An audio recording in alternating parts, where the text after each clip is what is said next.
Hamas terrorists launched new missile strikes at Israeli cities today, and in another Israeli town, troops were working through booby traps as they had to go house to house trying to retrieve the bodies of murdered residents. We've shown some of that video. Hamas has operated for over 25 years. There's nothing new about some of its methods to people in this region or familiar with the history, although, as we heard from an expert on, tonight, the scale is certainly unprecedented. Now, some international scholars also see a broader trend and problem here, one that may not just stay in any given region, as these certain states, as well as non-state actors, are leading with terror and war crimes as a main and admitted part of their operations, something they even tout. And that goes beyond just the Mideast, from Hamas to Putin to Iran in the background to some other rising authoritarian and barbaric threats. The Hamas terrorists paid no attention to any modern laws of war or any norms of any kind, writes Pulitzer Prize winner Anne Applebaum in a new piece. And like the Russians, she notes, Hamas and its Iranian backers run nihilistic regimes whose goal is to undo whatever remains of the rules-based world order and to put anarchy in its place.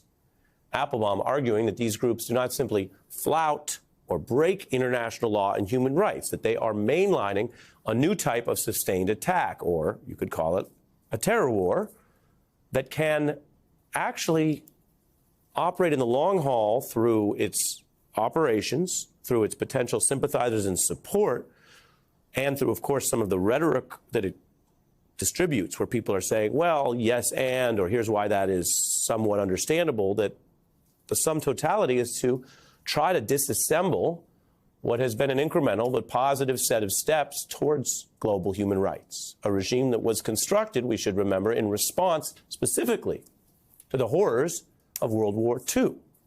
It was that war and its atrocities and its Holocaust, targeting many minorities, chiefly Jews and other minority groups, that catalyzed so many countries who had, of course, many other disagreements to reach this international baseline on the laws of war, protections for civilians and children, rules against terror and torture, the creation of the United Nations, Geneva Conventions, rules against torture, the Declaration of Human Rights, of International Human Rights as a party to the UN.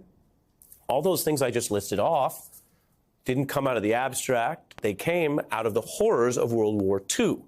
And even amidst terrible conflicts and wars, there are many countries who have largely said they follow those things, so at least they're on the side of wanting to appear to follow them, and often do follow them. That may be crumbling. Applebaum brings up China, noting there's been reporting about how they detain over 1 million Uyghurs against their will in an attempt to eliminate that mostly Muslim minority group through mass internment camps, militarized surveillance. Note the connections here, as China, a geostrategic competitor, is also one of the only countries left of any great power where Vladimir Putin can travel, because he faces a warrant for arrest on international war crimes for targeting Ukrainian children, part of Russia's attacks and its form of war against civilians. Russia has carried out more war crimes like this, deliberately targeting civilians for no other reason except to make civilians pay. Ukrainians left dead in the streets. Authorities say civilians brutally murdered by the Russians. She takes us to her brother's house, where she says she was raped by a Russian soldier on August 26. Ukraine says Russia used this basement in the city of Kherson as a torture chamber. There is supposed to be an international order. It has worked at times. When you see countries of this power and magnitude and non-state actors like these terror groups get this far against the West and against many of these groups, you see how some of this may actually be backsliding. Now, Applebaum, in her new piece, discusses how there are also cracks and fissures in the West. She argues U.S. leaders have refused to enforce anything resembling that order when they could. They've also violated some of these human rights rules themselves. She writes that Israeli Prime Minister Netanyahu has notably indulged extreme voices, some of whom openly advocate for the mass expulsion of Arabs. Now Israel faces this brutal Hamas attack, which Applebaum argues is the kind of thing that some had wrongly thought might be in the past. Abducting young women, beating them unconscious, dragging them across the border. A war crime as old as Homer's Iliad. We are here on day 4 of this war coverage at the beginning, not the middle or end of whatever is coming. We are hearing discussions of human rights, of international law, of suffering, which certainly exists on both sides of this conflict, as with so many. We are also in a time where it is more important than ever to be clear, factual, and precise about what human rights are and what terrorism is and why, since World War II and the Holocaust, the bulk, the main Western democracies, and even some of their foes, have tried to hold the line against genocide, against terrorism, against torture. And those groups moving against it are not just one more foe. When they are in concert with these other forces, many argue, they are a threat to the international order itself.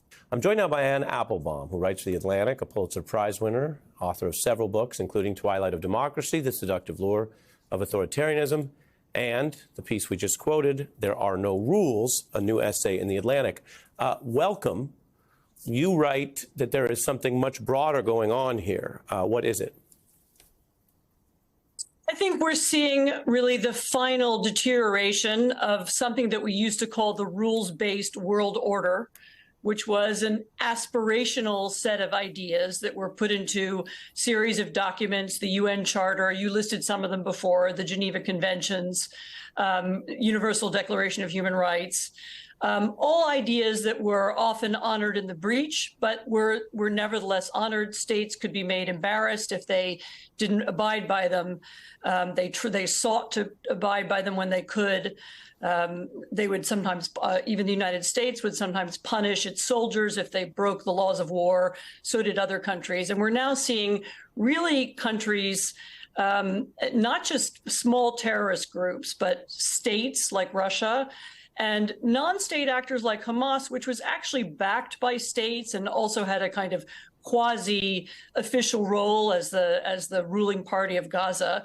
We're seeing them defy these rules in a blatant and almost enthusiastic way. You know, it's not just that we're going to commit acts of terror, we're going to do it and we're going to film it and we're going to put it on television and we're going to put it on video, on social media. We're going to show you that we're going out of our way to kill people, to hit hospitals, to hit schools. And we've seen that in Russia, in the war in Ukraine, and we've just seen it again in Israel. And it, I think, represents something new.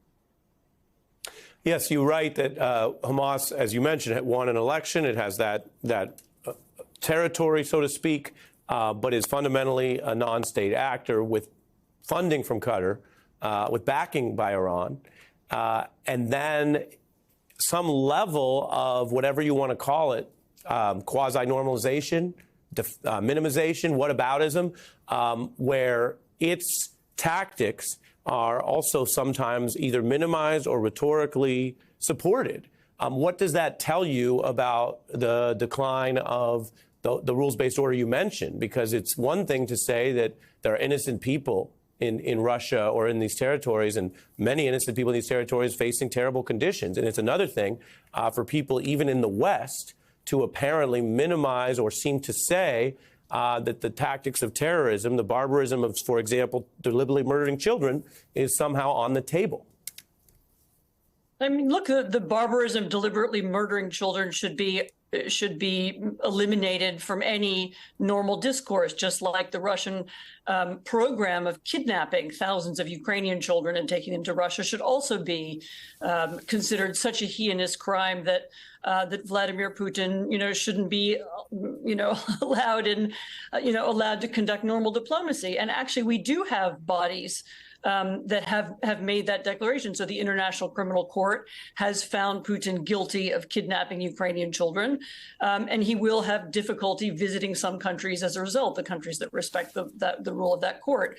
But you're right that not everybody does. People look for, as you say, whataboutism. They look for other explanations, and that is part of a general deterioration that, that there, in my article, I give quite a lot of reasons why that's happened. And some of them are our fault, and some of them are the fault of great powers like China, which has spent a lot of the last decade trying to undermine those UN laws, trying to change the UN language, trying to remove human rights from the international conversation and replace it with the language of sovereignty, which for China means we get to do what we want and you don't get to talk about it.